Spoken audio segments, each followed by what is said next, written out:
Pernahkah Anda bertanya-tanya, mengapa orang-orang yang dikenal sebagai orang benar, yang memiliki iman kuat dan hidup dekat dengan Tuhan, bisa jatuh ke dalam dosa yang begitu menghancurkan? Kita sering melihatnya, baik dalam sejarah maupun di sekitar kita. Seolah-olah ada kekuatan tak terlihat yang membuat mereka yang seharusnya kuat, tiba-tiba tak berdaya di hadapan hawa nafsu. Hari ini, kita akan melihat beberapa kisah yang tercatat dalam Alkitab, bukan untuk menghakimi, melainkan untuk memahami satu kebenaran yang menyakitkan, bahwa tidak ada dari kita yang kebal dari hawa nafsu, dan bahwa pelajaran dari mereka yang jatuh adalah pengingat bagi kita semua. Pertama, Raja Daud ketika puncak kekuatan menjadi titik terlemah. Mari kita mulai dengan salah satu tokoh terbesar dalam Alkitab, Raja Daud. Ia adalah seorang yang berkenan di hati Tuhan, seorang prajurit gagah berani, seorang raja yang bijaksana, dan seorang penyair yang menulis mazmur-mazmur indah. Daud bukanlah orang biasa. Ia membunuh Goliat, memimpin bangsa Israel dengan gemilang, dan selalu mencari wajah Tuhan. Namun, di tengah-tengah puncak kekuasaannya, ia membuat pilihan yang mengubah hidupnya. Suatu sore ketika raja-raja seharusnya pergi berperang, Daud memilih untuk tinggal di istananya. Dari atap istana itu, ia melihat seorang wanita yang sangat cantik sedang mandi. Namanya Batsheba. Hawa nafsu menguasai matanya, dan ia tidak berpaling. Ia tidak mengabaikan godaan itu, melainkan membiarkannya tumbuh. Daud kemudian menyuruh orang untuk menjemput Batsheba, dan ia tidur dengannya. Akibatnya, Batsheba hamil. Demi menutupi dosanya, Daud melakukan serangkaian kejahatan yang lebih besar. Ia memanggil pulang suami Batsheba, Uria, seorang prajurit setianya, dengan harapan Uria akan tidur dengan istrinya, sehingga kehamilan itu bisa disembunyikan. Ketika Uria menolak karena kesetiaannya kepada pasukannya, Daud melakukan tindakan yang jauh lebih kejam.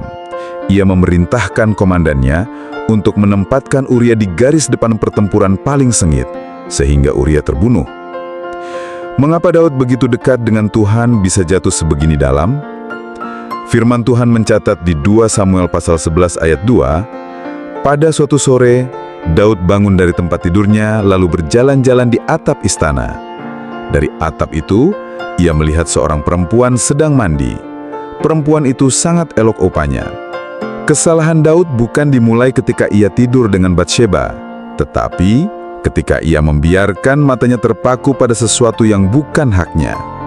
Ia membiarkan hawa nafsu masuk, dan itu menjadi pintu bagi dosa-dosa lain yang jauh lebih besar, perzinahan, penipuan, dan pembunuhan.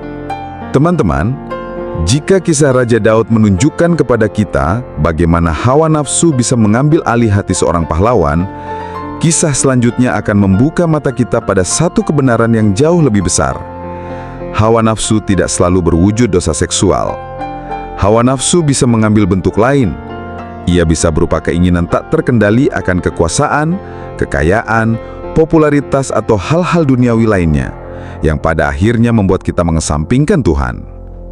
Mari kita bertemu dengan tokoh Alkitab selanjutnya, yang dikenal bukan karena kekuatannya tetapi karena hikmatnya, Raja Salomo. Salomo adalah anak Raja Daud. Tuhan menampakkan diri kepadanya dan menawarkan apa saja yang ia inginkan.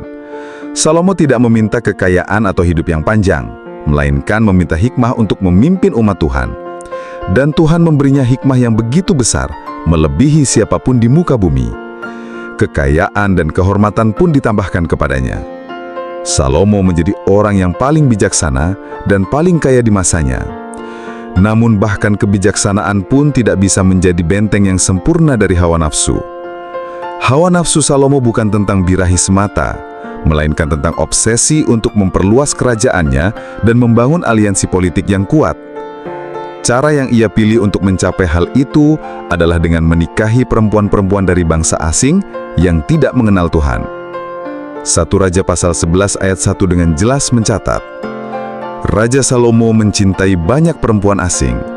Selain anak Firaun, ia juga mencintai perempuan Moab, Amon, Edom, Sidon, dan Het. Dari bangsa-bangsa yang tentangnya Tuhan telah berfirman kepada orang Israel, "Janganlah kamu kawin dengan mereka dan mereka pun janganlah kawin dengan kamu. Sebab sesungguhnya mereka akan mencondongkan hatimu kepada Allah-Allah mereka." Bayangkan, seorang raja yang diberi hikmat tak terbatas oleh Tuhan sengaja melanggar perintahnya sendiri demi tujuan politik. Hawa nafsunya akan kekuasaan lebih besar dari ketaatannya kepada Tuhan. Ia tidak berhenti pada satu istri. Ia mengumpulkan ratusan istri dan selir. Menurut Alkitab, ia memiliki 700 istri bangsawan dan 300 selir. Dan seperti yang Tuhan peringatkan, istri-istri Salomo membawa berhala dan dewa-dewa mereka sendiri ke dalam kerajaan Israel. Mereka membangun mezbah untuk dewa-dewa mereka.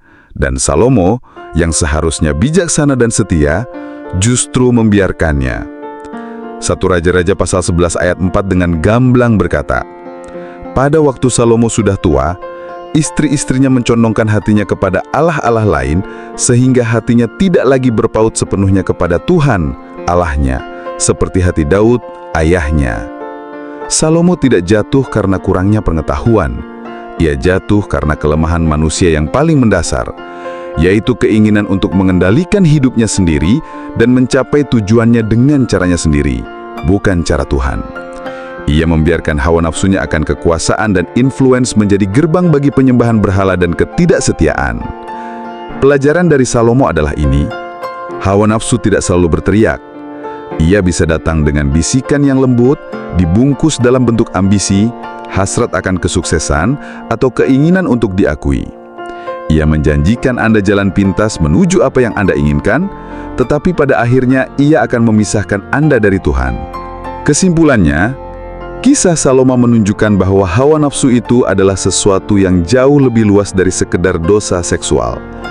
Hawa nafsu adalah segala bentuk keinginan tak terkendali, di mana kita menempatkan sesuatu di atas Tuhan.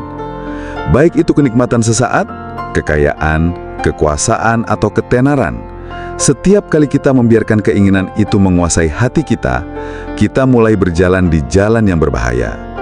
Pada akhirnya, seperti halnya Daud yang jatuh karena hawa nafsu pribadi, dan Simson yang jatuh karena kelemahan yang berulang, Salomo jatuh karena ia tidak bisa mengendalikan hawa nafsunya akan kekuasaan dan prestis. Ini adalah bukti bahwa tidak ada dari kita yang kebal dari hawa nafsu. Dan itulah firman Tuhan kita untuk hari ini. Semoga kita semua selalu kuat untuk melawan hawa nafsu. Tuhan Yesus memberkati.